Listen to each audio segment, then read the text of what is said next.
बिस्मिल्लाहिर्रहमानिर्रहीम अस्सलाम वालेकुम। आज इंशाल्लाह हम मेटाबॉलिज्म या बायो ट्रांसफॉर्मेशन का सेकंड टॉपिक डिस्कस करेंगे।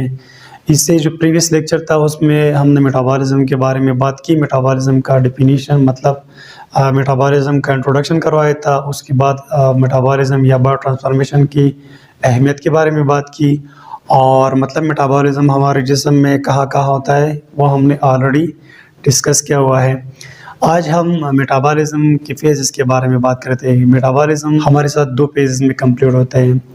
अगर कोई ड्रग अंदर आ जाता है तो मतलब ये दो फेजेस से गुजर के ये मेटाबोलाइज हो जाता है। एक पेज है पेज 1 और दूसरा पेज हमारे साथ है पेज 2। इस पेज 1 को हम दूसरा नाम भी कह सकते हैं नॉन सिंथेटिक रिएक्शन।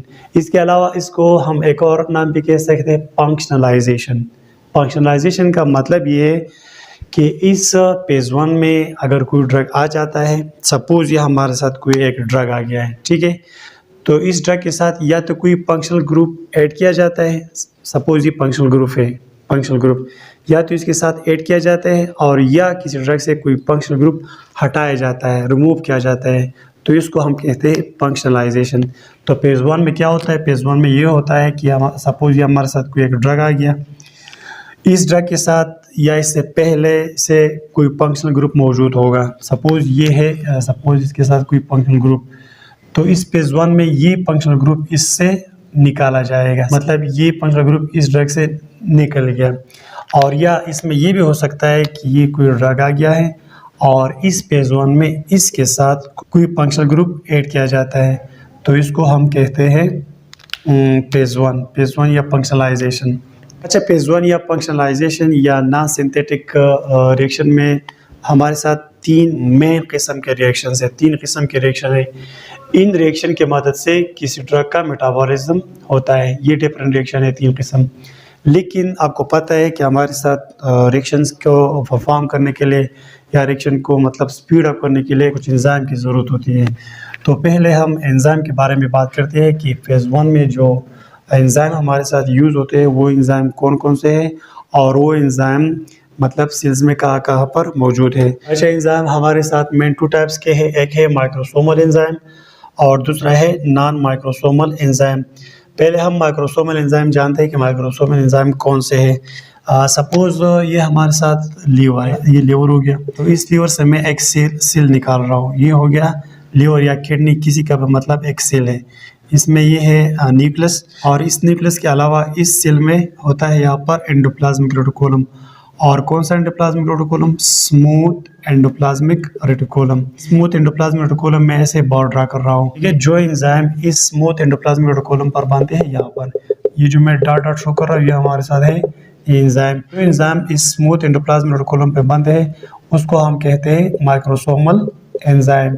अच्छा जनाब, अभी माइक्रोसोमल एंजाइम हमारे साथ डिफरेंट टाइप के हो सकते हैं। एक है साइटोक्रोम P450 450, ये बहुत मशहूर एंजाइम है। इसके अलावा दूसरा है मोनो ऑक्सीजनेस, इसके अलावा है ग्लाइकोरोनिल ट्रांसफेरेज। ये जो तीन किस्म एंजाइम मैंने आपको लिखे हैं ये है हमारे साथ माइक्रोसोमल एंजाइम। इसके अलावा हमारे साथ फिर है non microsomal enzyme. Non microsomal enzyme वो एंजाइम होंगे जो इस खुली या इस सेल्स के साइटोप्लाज्म में मौजूद होंगे, सपोज ये साइटोप्लाज्म है, और या साइटोप्लाज्म के अलावा इस सेल में हमारे साथ अंदर एक ऑर्गेनेल होता है जिसको हम कहते हैं माइटोकॉन्ड्रिया। जो एंजाइम हमारे साथ इस माइटोकॉन्ड्रिया में और या साइटोप्लाज्म में मौजूद हो तो उसको हम कहते हैं नॉन माइक्रोसोमल एंजाइम्स। अब नॉन माइक्रोसोमल एंजाइम में हमारे साथ एक है प्रोफ्रूटिन ऑक्सीडेज, स्ट्रेस दूसरा किस्म का, एमिडेज और या कंजुगेज। ये हमारे साथ है डिफरेंट टाइप के एंजाइम, मतलब जो पेज 1 में ये तीन रिएक्शन परफॉर्म करते हैं। इसके लिए जो एंजाइम है वो एंजाइम हमारे साथ ये मैंने आपको लिखे हैं। अच्छा, अब हम बात करते हैं इन एंजाइम की कि ये एंजाइम किन किन रिएक्शन में हिस्सा ले सकते हैं।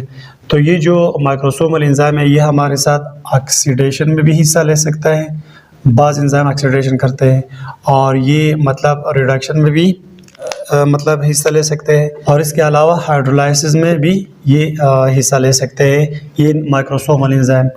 इसके अलावा ये जो मतलब नॉन माइक्रोसोमल एंजाइम है ये हमारे साथ कौन से रिएक्शन में हिस्सा ले सकते हैं? ये भी ऑक्सीडेशन कर सकता है, रिडक्शन भी कर सकता है, हाइड्रोलाइसिस भी कर सकता है और इसके अलावा कंजुगेशन भी कर सकता है। अच्छा जनाब, इस एंजाइम्स के बाद अब हम आते हैं अपनी इस टॉपिक पे, मतलब रिएक्शंस पे। रिएक्शन मैंने आपसे पहले भी बताया कि एक है ऑक्सीडेशन, दूसरा है रिडक्शन और तीसरा है हाइड्रोलाइसिस। तो जनाब ये जो रिएक्शन है ऑक्सीडेशन, रिडक्शन या हाइड्रोलाइसिस, ये बहुत ज़्यादा मशहूर और मतलब कॉमन रिएक्शंस है। ये आप लोगों ने मैट्रिक में या एफईसी के लेवल पर ज़रूर पढ़े होंगे। तो अब सबसे पहला जो ऑक्सीडेशन है, हम ऑक्सीडेशन के बारे में बात करते हैं। ऑक्सीडेशन कौन सा रिएक्शन है? सपोज ये हमारे साथ कोई ड्रग या कोई मॉलिक्यूल आ गया है जिसम में अंदर, तो इसका अब होगा ऑक्सीडेशन। ऑक्सीडेशन की मेन 4 केसेस हो सकते हैं।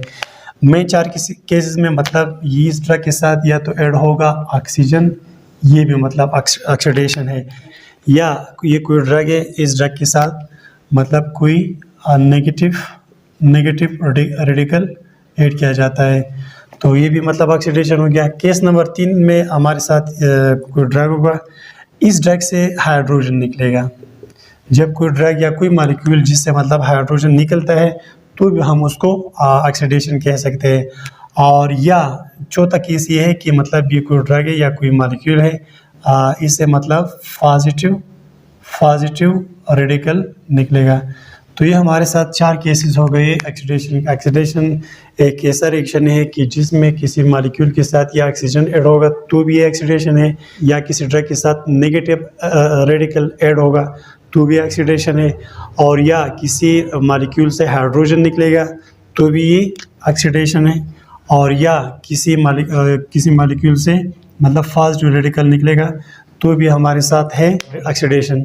अच्छा, अब हम मतलब वो कौन से ड्रग है जो मतलब उसका ऑक्सीडेशन होता है हमारे जिस्म में। जब ड्रग अंदर आ जाता है और उसका ऑक्सीडेशन होता है, बहुत सारे ड्रग है, यहाँ पर मैंने कुछ लिख के है। यहाँ पर एक है बार्बिटोरेट्स, और दूसरा इब्रोफिन, और तीसरा फेरेस्टामोल। ऑक्सीडेशन जब समझ आ गया तो रिडक्शन इसका बिल्कुल अपोजिट है। जब अपोजिट है तो इसमें क्या होगा? इसमें ये होगा कि इसमें किसी मॉलिक्यूल से या किसी ड्रग से ऑक्सीजन निकलेगा, एक तो ये केस हो गया, ऑक्सीजन बाहर निकलेगा, या इससे कोई नेगेटिव रेडिकल निकलेगा, और या इसके साथ हाइड्रोजन ऐड होगा किसी मॉलिक्यूल के साथ, और या इसके साथ कोई पॉजिटिव रेडिकल ऐड होगा। अब जो मेडिसिन या ड्रग जिसका रिडक्शन होता है उसमें हमारे साथ है वारफरीन या क्लोराम्फेनिकॉल, ये हमारे साथ मतलब इसका रिडक्शन होता है। इसके बाद फिर हमारे साथ है हाइड्रोलाइसिस। हाइड्रोलाइसिस का मतलब ये है कि सपोज ये हमारे साथ कोई मॉलिक्यूल है तो इसके साथ वाटर मॉलिक्यूल ऐड होगा, और इस वाटर मॉलिक्यूल की वजह से ये जो ड्रग का मॉलिक्यूल है ये टूट जाएगा। हाइड्रोलाइसिस में हमारे साथ 2 वर्ड्स है, एक हाइड्रो मतलब वाटर, और लाइसिस मीन्स टू स्प्लिट, किसी चीज़ को तोड़ना। तो जब कोई मॉलिक्यूल पानी की मदद से टूट जाता है तो उसको हम कहते हैं हाइड्रोलाइसिस। अच्छा, अब किन किन ड्रग का मतलब हाइड्रोलाइसिस हो सकता है? उसमें एक है आइसोनाइज्ड, ऑक्सीटोसिन, और ये तीसरा है पेथिडीन। तो ये था हमारा आज का मेटाबॉलिज्म का सेकंड पार्ट, मतलब फेज़ 1 को हम नॉन सिंथेटिक रिएक्शन भी कह सकते हैं, और इसको हम फंक्शनलाइजेशन भी कह सकते हैं।